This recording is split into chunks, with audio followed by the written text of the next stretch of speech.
एक बच्चे को आम का पेड़ बहुत पसंद था। जब भी उसे फुर्सत मिलती वो उस पेड़ के पास पहुंच जाता, पेड़ के ऊपर चढ़ता, आम खाता, खेलता और थक जाने पर उसी की छाया में सो जाता। बच्चे और आम के पेड़ के बीच एक अनोखा रिश्ता बन गया। बच्चा जैसे जैसे बड़ा होता गया वैसे वैसे उसने पेड़ के पास आना कम कर दिया। कुछ समय बाद तो आना बिल्कुल ही बंद हो गया। आम का पेड़ उस बालक को याद करके अकेला रोता। एक दिन अचानक पेड़ ने उस बच्चे को अपनी तरफ आते देखा और पास आने पर कहा, तू कहाँ चला गया था? मैं रोज तुम्हें याद किया करता था। चलो आज फिर से दोनों खेलते हैं। बच्चे ने आम के पेड़ से कहा, अब मेरी खेलने की उम्र नहीं है, मुझे पढ़ना है, लेकिन मेरे पास फीस भरने के पैसे नहीं हैं। पेड़ ने कहा, तू मेरे आम लेकर बाजार में बेच दे, इससे जो पैसे मिलेंगे उससे अपनी फीस भर देना। बच्चे ने आम के पेड़ से सारे आम तोड़ लिए और उन सब आमों को लेकर वहां से चला गया। उसके बाद वो फिर कभी दिखाई नहीं दिया। आम का पेड़ हर पल उसकी राह देखता रहता। एक दिन वो फिर आया और कहने लगा, अब मुझे नौकरी मिल गई है, मेरी शादी हो चुकी है, मुझे मेरा अपना घर बनाना है, लेकिन इसके लिए मेरे पास अब पैसे नहीं हैं। आम के पेड़ ने कहा, तू मेरी सभी डालियों को काट कर ले जा, उससे अपना घर बना ले।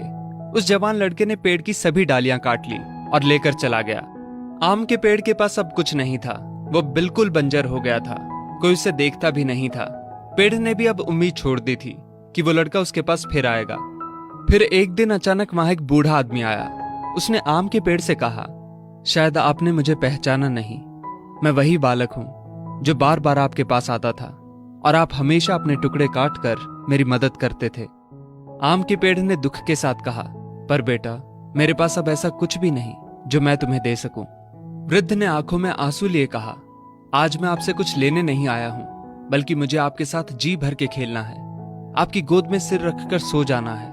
इतना कहकर वो आम के पेड़ से लिपट गया और आम के पेड़ की सूखी हुई डाली फिर से अंकुरित हो उठी। दोस्तों, वो आम का पेड़ और कोई नहीं बल्कि हमारे माता पिता हैं। हम जब छोटे थे तो हमें उनके साथ खेलना अच्छा लगता था, लेकिन जैसे जैसे हम बड़े होते चले गए उनसे दूर होते गए। पास भी तब आए जब कोई जरूरत पड़ी या कोई समस्या आन खड़ी हुई। आज कई माँ बाप उस बंजर पेड़ की तरह अपने बच्चों की राह देख रहे हैं, जाकर उनसे लिपटें, उनके गले लग जाएं। फिर देखना वृद्ध अवस्था में उनका जीवन फिर से अंकुरित हो उठेगा। किसी कवि ने क्या खूब कहा है, बड़े बुजुर्गों की उंगलियों में कोई ताकत तो ना थी, मगर जब मेरा सिर झुका तो सिर पर रखे कांपते हाथों ने जमाने भर की दौलत दे दी। दोस्तों, इस वीडियो